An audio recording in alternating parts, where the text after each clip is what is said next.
विवेक ख्यातिर विप्लवा हानोपाय।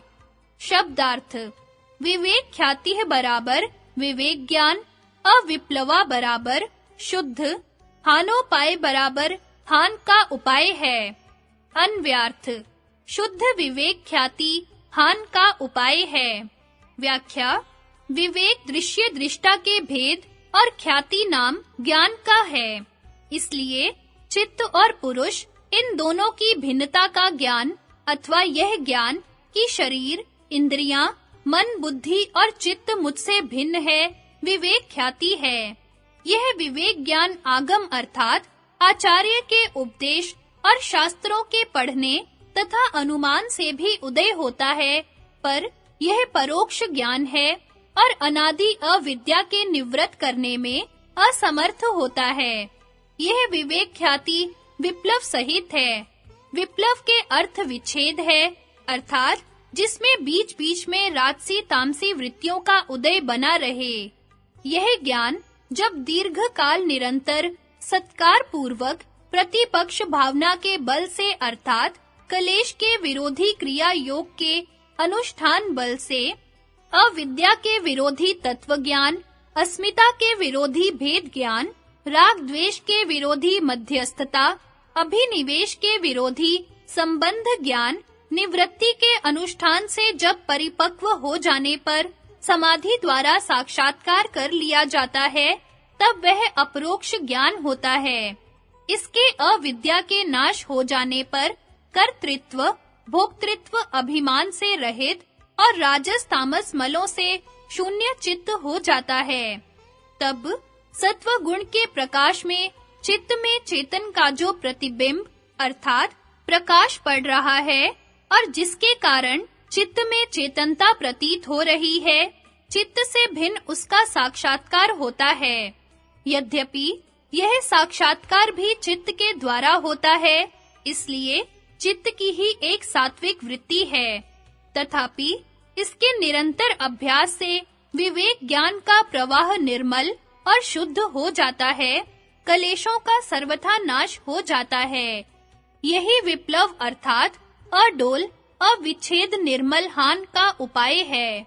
क्षेत्र क्षेत्रज्ञो रेव मंत्रम ज्ञान चक्षुषा भूत प्रकृति मोक्षम च ये विदुर्यान्ति ते परम।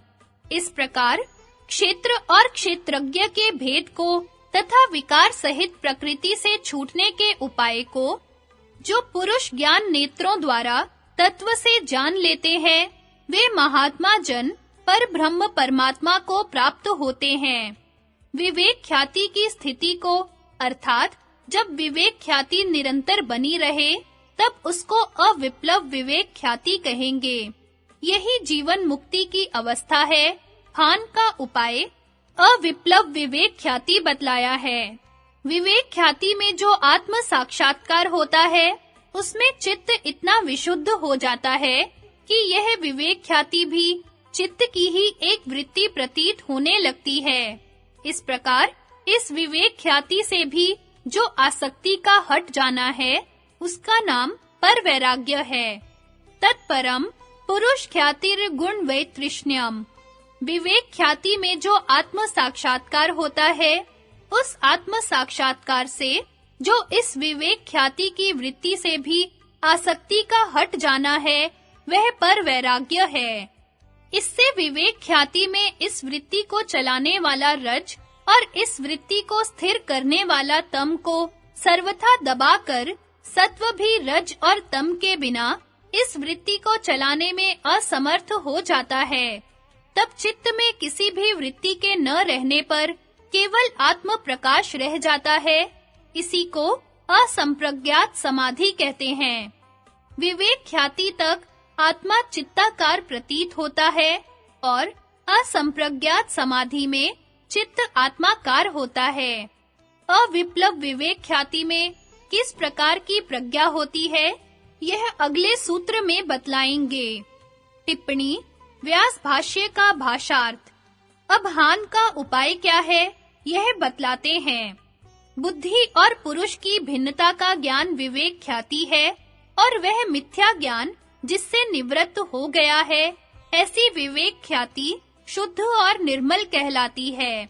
जब मिथ्या ज्ञान दग्ध बीज के समान बंधन की अनुत्पत्ति के योग्य होता है, तब रजोगुण निमित्तिक कलेश के दूर हो जाने पर सत्व के परम प्रकाश में परम वशीकार संज्ञक वैराग्य में वर्तमान हुए योगी के विवेक ज्ञान का प्रवाह शुद्ध हो जाता है।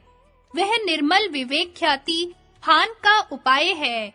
व्यास भाष्य पर विज्ञान भिक्षु के वार्तिक का भाषानुवाद सूत्र 26। इससे परे हानोपाय व्यूह के चतुर्थ पाद का भी वाच्य कहाँ तक है? इस विषय में चतुर्थ व्यूह के प्रतिपादक सूत्र को उतारते हैं। अथेति, बुद्धि के संयोग की निवृत्ति ही साक्षात दुख के हान में कारण है। विवेक ख्याति तो बुद्धि के संयोग के हेतु अविद्या की निवर्तक होने से परंपरा संबंध से दुख के हान का हेतु है। इस बात को भाष्यकार ने प्राप्ति शब्द से सूचित किया है। विवेक ख्यातिर विप्लवा हानोपाय।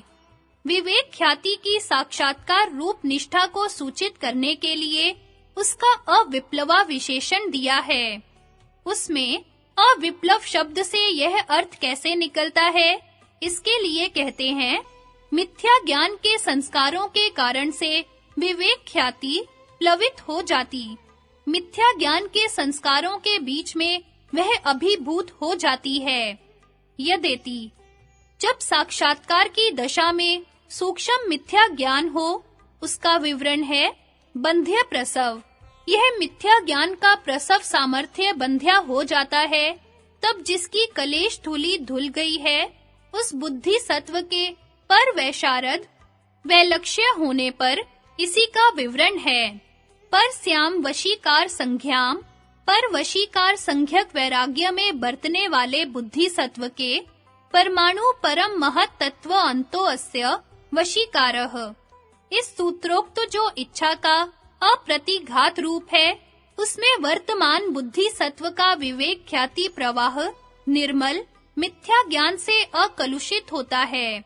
अतः वह विवेक ख्याति अविप्लवा कहलाती है। किसके द्वारा हान का उपाय है, इस आकांक्षा के विषय में कहते हैं, उस विवेक ख्याति से सूक्ष्म रूप मिथ्या ज्ञान दग्ध बीज हो जाता है, फिर वह नहीं जमता। इस प्रकार से यह विवेक ख्याति रूप चित्त की निवृत्ति आदि रूप मोक्ष का मार्ग है। इसी का विवरण है हानोपाय।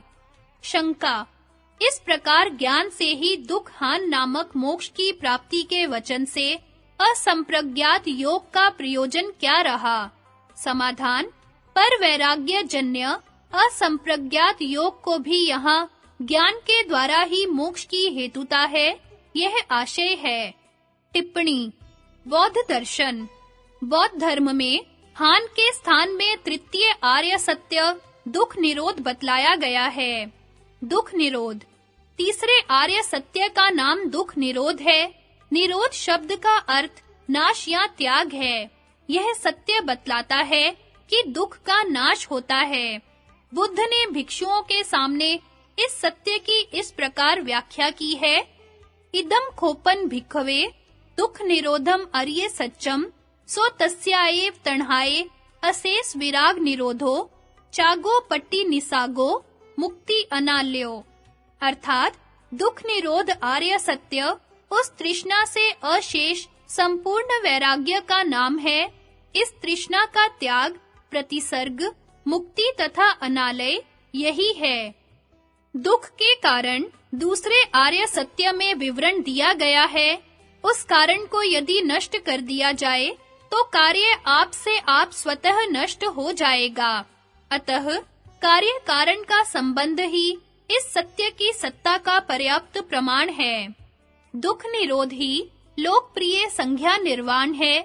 तृष्णा के नाश कर देने से इसी जीवन में पुरुष उस अवस्था पर पहुंच जाता है जिसे निर्वाण के नाम से पुकारते हैं।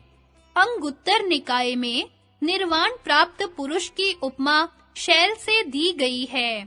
शैलो यथा एक घनो वातेन न समीरति एवं रूपा रसा सट्टा गंधा फसाच केवला इट्ठा धम्मा अनिट्ठा च न यवे धन्ति तादिनो ठित्तम चित्तम विपमुत्तम वस्यसानुपस्सति। अर्थात प्रचंड झंझावत पर्वत को स्थान से च्युत नहीं कर सकता। भयंकर आंधी के चलने पर भी पर्वत एक रस अडिग अच्युत बना रहता है। ठीक यही दशा निर्वाण प्राप्त व्यक्ति की है। रूप रस गंध आदि विषयों के थपेड़े उसके ऊपर लगातार पड़ते रहते हैं, परंतु उसके शांत चित्त को किसी प्रकार भी क्षुब्ध नहीं करते। आश्रयों से विरहित होकर वह पुरुष अखंड शांति का अनुभव करता है। नागा अर्जुन ने माध्यमिक कारिका के 25वें परिच्छेद में निर्वाण की व्याख्या इस प्रकार की है: अप्रहीणम संप्राप्तम अनुच्छिन्नम शाश्वतम अनिरुद्धम अनुउत्पन्नम इत निर्वाण मुच्यते। निर्वाण न छोड़ा जा सकता है, न प्राप्त किया जा सकता है। यह न तो उच्छिन्न होने वाला पदार्थ है और न शाश्वत पदार्थ है। यह न निरुद्ध है और न उत्पन्न। हीनयान तथा महायान दोनों के ग्रंथों में निर्वाण का सामान्य स्वरूप इस प्रकार है। पहला, यह शब्दों के द्वारा प्रकट नहीं किया जा सकता। निष्प्रपंच यह असंस्कृत धर्म है, अतः न तो इसकी उत्पत्ति है, न विनाश है और न परिवर्तन। दूसरा, इसकी अनुभूति अपने ही अंदर स्वतः की जा सकती है। इसी को योगाचारी लोग प्रत्यात्म वेद्य कहते हैं और हीनयानी लोग पचतम वेदितव्यम शब्द के द्वारा कहते हैं। तीसरा, यह भूत वर्तमान और भविष्य तीनों कालों के बौद्धों के लिए एक और सम है। चौथा, मार्ग के द्वारा निर्वाण की प्राप्ति होती है। पांचवा, निर्वाण में व्यक्तित्व का सर्वथा निरोध हो जाता है। योग दर्शन में चौथा प्रतिपाद्य विषय हानोपाय को विवेक ख्याति बतलाया गया है और विवेक ख्याति की प्राप्ति अष्टांग योग सूत्र 28 में बतलाई गई है। संगति, निर्मल विवेक ख्याति में योगी की जैसी प्रजा उत्पन्न होती है, उसका स्वरूप बतलाते हैं।